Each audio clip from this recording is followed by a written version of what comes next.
Bismillahirrahmanirrahim. Assalamualaikum. Jangan lupa like, comment, and subscribe. Bye. Ya, jadi pakai ban lagi ijib, lagi anak itu taklid namanya, Pak. Taklid Buddha namanya. Tidak tahu alasan, tidak tahu apa-apa. Yang jelas orang dulu berbuat seperti itu. Ini sama seperti Rasulullah bertanya kepada orang kafir, kenapa kalian menyembah patung? Sudah tahu patung itu tidak memberikan mudarat, tidak memberikan manfaat. Bahkan Umar bin Khattab menyembah patung yang terbuat dari tepung. Ketika sudah disembah diambil dimakan, Pak. Ya, dimakan. Apa jawaban mereka? Kadzalika abauna yaf'alu. Dulu orang-orang tua kami buat seperti ini, maka kami buat juga. Ya, jadi baik lagi nih, Pak, baik lagi. Kita kan punya ilmu ya, kita punya akal, diberikan akal potensi oleh Allah. Kita bisa membedakan mana hak dan mana batil. Sudah, ini sekarang kita lanjut. Ini syarat yang diberikan oleh Allah untuk menyembelih sapi, Pak. Dah, syaratnya ini ditambah lagi oleh Allah. Gara-gara mereka bertanya lagi, ditambah lagi syaratnya. Kemudian syarat selanjutnya, la syiyata fiha. Apa itu makna la syiyata? Syiyah itu maknanya la launun akhar fiha, kata Imam Baitawi. Tidak ada warna lain di situ, tidak ada pelang-pelang hana, Pak. Kalau kuning-kuning semua, tidak ada putih walaupun hanya sedikit. Ya, kan makin susah. Maka kita ketika berkurban nanti, ini setelah Idul Adha nanti waktu berkurban, kan kita boleh, Pak, ada kambing pelang, nah yang putih, nah yang kambing kuning, nah yang hitam putih, ya, Pak. Macam-macam dibolehkan. Kalau seandainya kita bertanya juga, ya Allah, kiban kambingnya, pelagay-lagayo, hanya nanti dibuat seperti Bani Israel juga. Kamu cari kambing yang warnanya putih semua, tidak ada hitam sedikit pun, kan makin susah. Jadi kita jangan menyusahkan diri dengan banyak-banyak bertanya. Ya. Jangan bertanya lagi, ya Allah, hanya sembahyang subuh bahkan 2 rakaat, ya Allah. Mengejut dia 10 rakaat, berkemah ni. Patah kejut 10 rakaat, pakai 10, ya Allah. Ya, itulah gara-gara kamu tanya. Jangan tanya-tanya, jalankan terus, Pak, jalankan terus. Ya. Ini kenapa begini, kenapa? Jangan tanya-tanya. Jalankan terus perintah Allah sesuai dengan apa yang sudah digariskan oleh Allah. Oh, kita tidak paham ini, kita lihat dalam hadis, Pak. Dalam hadis kita lihat. Nanti ada tafsir bil ma'thur. Ada salah satu nanti tafsir menafsirkan Al-Qur'an itu dengan hadis. Nanti bisa, saya tidak tahu dalam bahasa Indonesia sudah ada apa belum. Tafsir At-Tabari, Pak. Tafsir At-Tabari adalah salah satu tafsir bil ma'thur, menjelaskan Al-Qur'an itu dengan riwayat-riwayat, bahkan ditambah hadis di situ, Pak. Nah, hadis-hadisan, Pak. Bahkan nanti diinikan dengan Al-Qur'an lagi. Ya. Makanya nanti ada, kalau kita tidak paham ini Al-Qur'an, kita lihat dalam tafsir itu.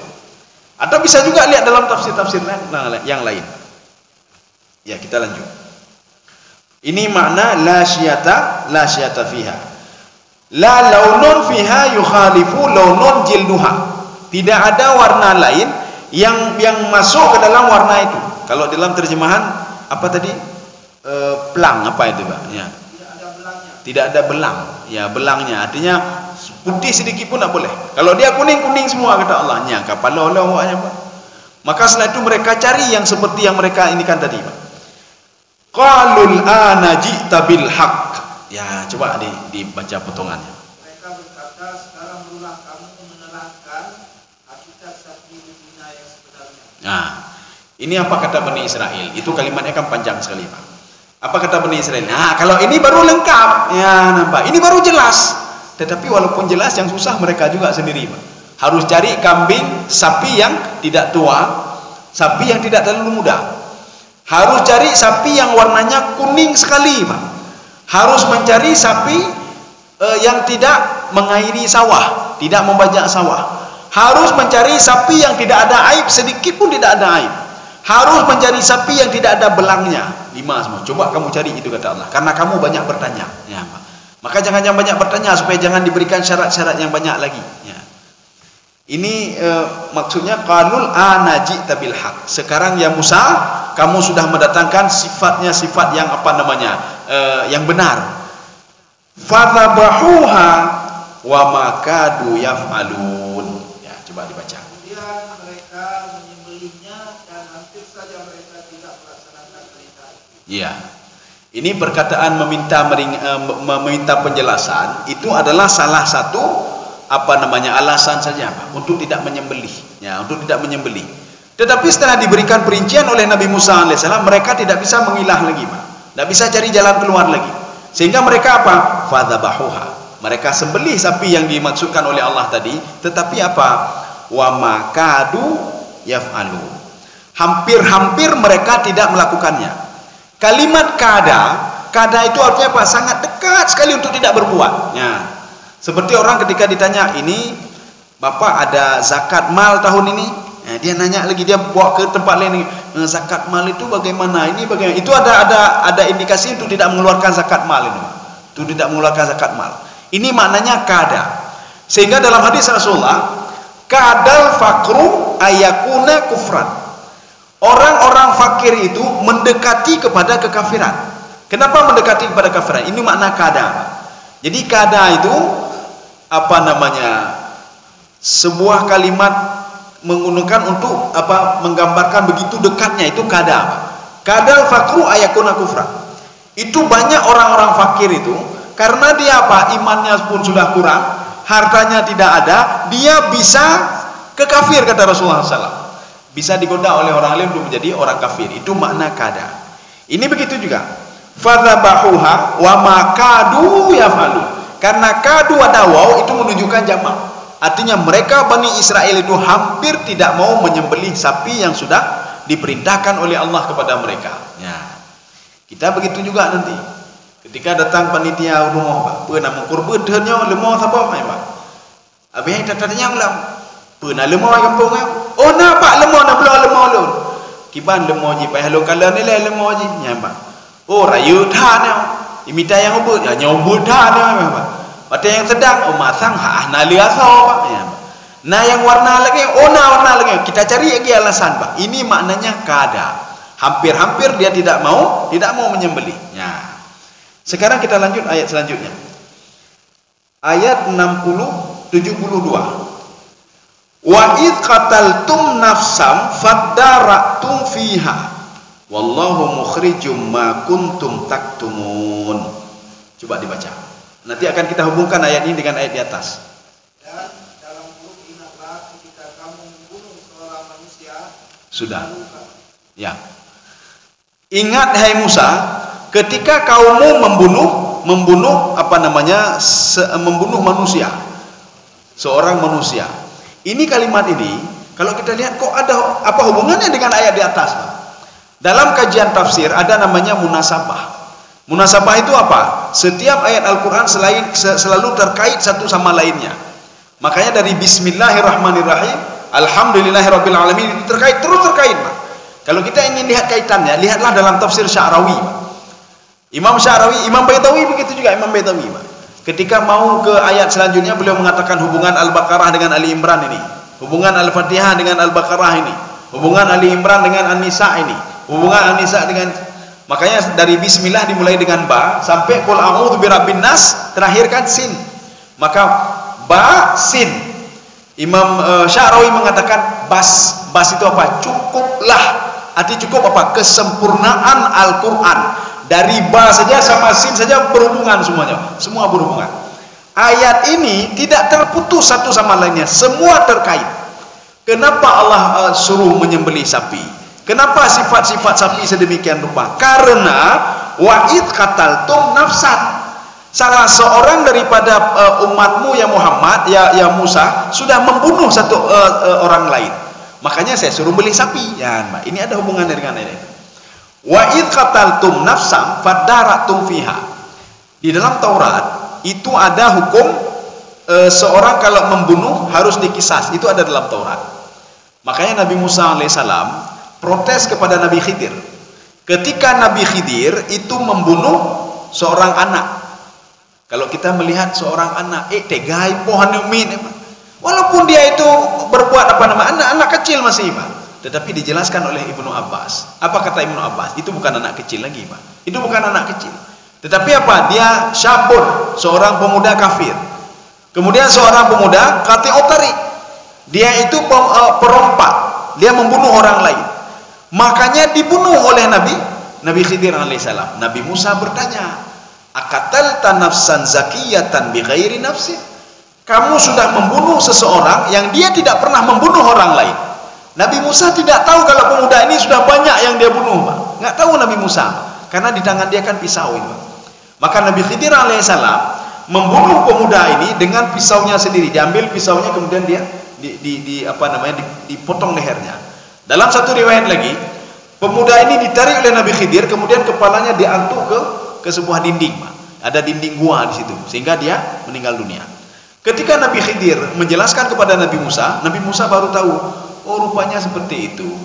Kalau saya tahu dari dulu, dia seorang perompak, pembunuh orang kafir. Dari dulu bukan saya bunuh, saya loncang-cang, baik cek mbaknya, cang-cang. Tetapi Nabi Khidir mengatakan, wa ma fa'altuha an amri. Saya melakukan itu bukan kehendak saya, kata Nabi Khidir alaihissalam. Saya diperintahkan oleh Allah Subhanahu wa taala. Ini namanya ilmu gaib mutlak. Makanya gaib mutlak pada Allah itu kadang-kadang diberitahukan kepada sebagian orang saja, orang-orang pilihan, termasuk Nabi Khidir alaihissalam. Nabi Khidir diberikan ilmu oleh Allah untuk bisa mengetahui masa depan. Bagaimana masa depan? Ini anak ini kalau dibiarkan terus begini, dia itu akan macam-macam sama orang tuanya. Sedangkan orang tuanya itu orang beriman, 2 orang lain. Maka langsung dibunuh saja. Dan mudah-mudahan kata Allah akan digantikan dengan anak yang lain. Nyonya hanya diatur oleh, Pak. Nggak bisa diatur lagi, karena dia membunuh orang lain. Kaum muslimin sedang jemaah yang dirahmati Allah. Kesimpulannya apa? Nabi Musa mengetahui hal itu melalui Taurat. Di dalam Taurat, orang yang kita tidak boleh membunuh orang yang tidak membunuh orang lain. Itu berdosa. Kita boleh membunuh orang yang sudah membunuh orang lain. Namanya hukum qisas. Makanya ada aturan-aturan qisas bagaimana. Ini ada di dalam Taurat. Tetapi sayangnya, hukuman ini sekarang sudah ditarik oleh Bani Israel yang ada di dalam Taurat. Hukum membunuh tidak ada lagi di kisah dalam Taurat karena sudah ditarik. Hukum berzina tidak ada lagi, rajam, cambuk tidak ada lagi dalam Taurat. Kenapa? Karena sudah ditarik. Sudah ditarik dari Taurat. Karena mereka takut. Ini kalau ada masih hukuman rajam, gedewe rajam nih, Pak. Kalau masih ada hukuman potong tangan, ya potong tangan satu lagi. Yang mencuri akan dipotong tangan, maka mereka takut. Makanya yang takut kepada hukum Allah itu orang buat maksiat. Orang nggak buat maksiat nggak takut. Makanya kalau kita di Aceh dikatakan ini ada hukum rajam, yang takut nanti, oh bebe, berarti dia pun zina nih, Pak. Dia takut nanti. Nyoki bacarannya lo berzina nih kayak rajam lon, Pak.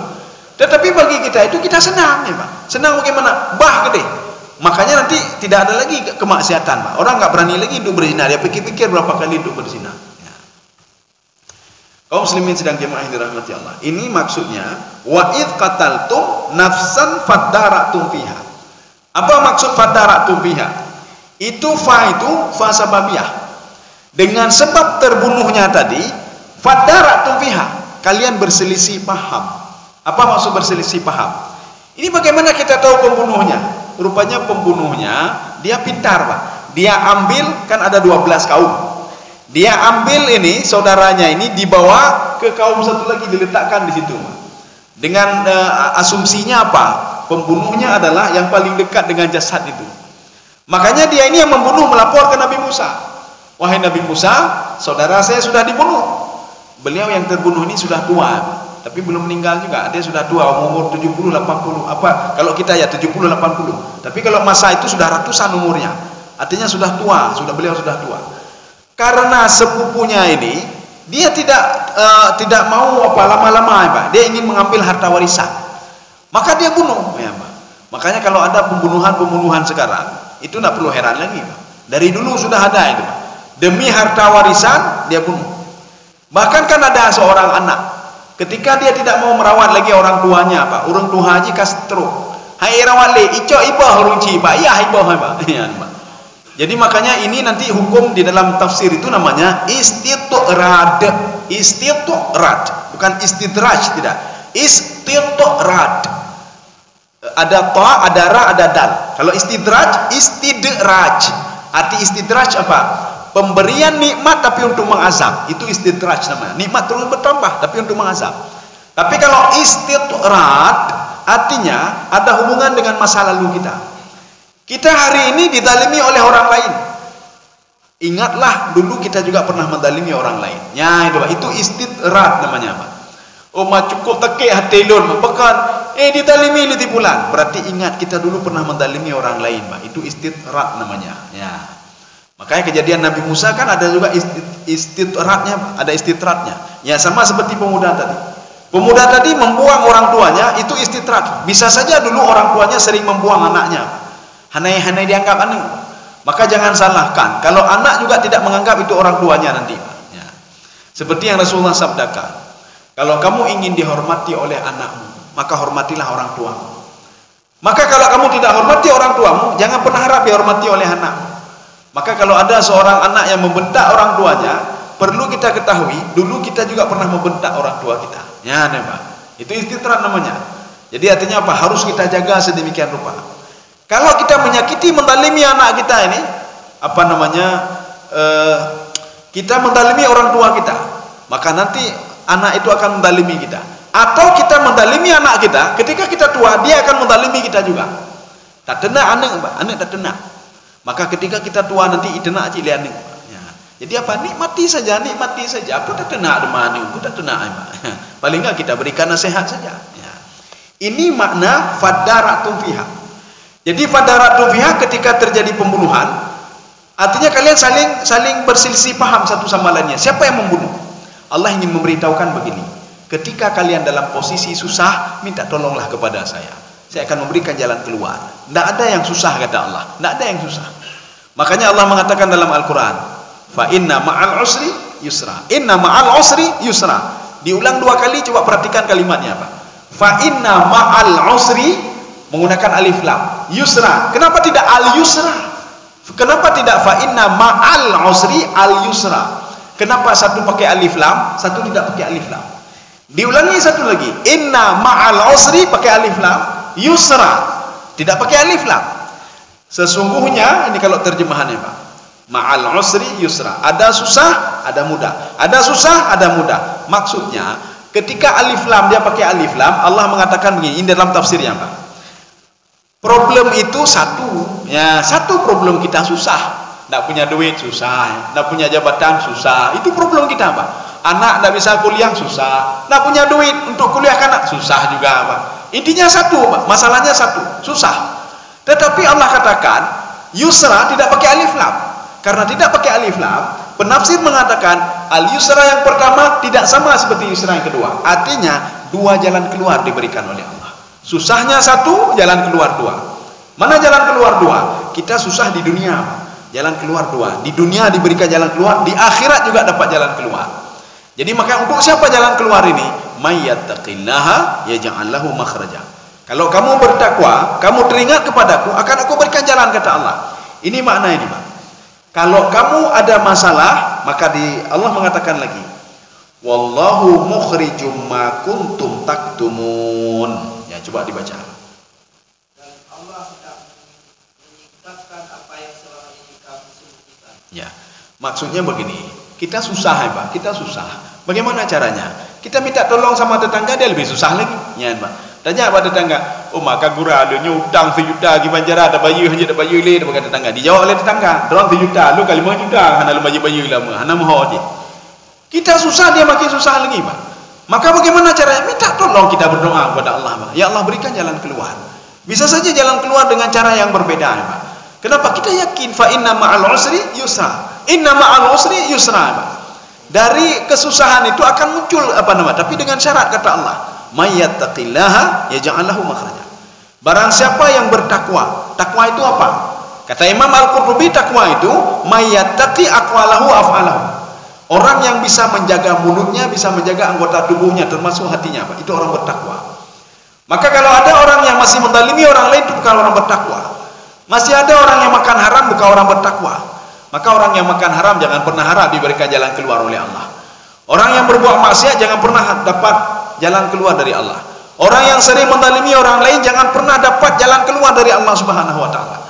Artinya kan simpel sekali, Pak. Jaga saja anggota tubuh ini. Ini punya orang lain, jangan ambil. Ini haram, jangan lihat. Ini haram, jangan makan. Ini enggak boleh ngomong macam-macam. Enggak boleh dengki sama orang lain. Itu saja kita jaga, Pak. Itu saja kita jaga. Jalan keluar akan terus diberikan oleh Allah. Ketenangan jiwa akan terus diberikan oleh Allah Subhanahu wa taala. Ya, nih, Pak. Ini makna wallahu mukhrijum ma kuntum taktumun. Allah menjadi solusi. Saya berikan jalan keluar. Ya, nih, Pak, saya berikan. Tapi dengan syarat kalian minta kepada saya. Maka Nabi Musa ketika terjadi masalah seperti itu, Nabi Musa berdoa kepada Allah. Ya Allah, bagaimana solusinya ya Allah? Tunjukkan kepada saya siapa yang membunuh orang tua ini ya Allah.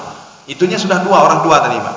Maka diberikan solusi oleh Allah Subhanahu wa taala, sembelihlah seekor sapi. Maka kita nanti jangan bertanya juga, kenapa harus puasa Ramadan? Puasa Ramadan salah satu solusi yang selama ini mungkin jiwa kita gundah, maka disuruh puasa Ramadan oleh Allah. Jiwa kita nggak tenang, disuruh salat oleh Allah Subhanahu wa taala. Jadi jangan tanya-tanya, ya Allah masalah saya itu kenapa suruh puasa? Jangan tanya-tanya kenapa suruh puasa. Nabi Musa masalahnya masalah pembunuhan. Kenapa disuruh sembelih sapi, Pak? Kenapa suruh sembelih sapi? Ya, jadi jangan tanya-tanya. Ada sesuatu hal yang diperintahkan oleh Allah, ada hikmah di belakang itu yang tidak terdeteksi oleh otak manusia. Nggak bisa kita deteksi, Pak. Ya.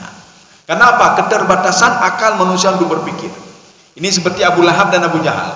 Kenapa tidak bisa menerima Rasulullah Isra Mi'raj?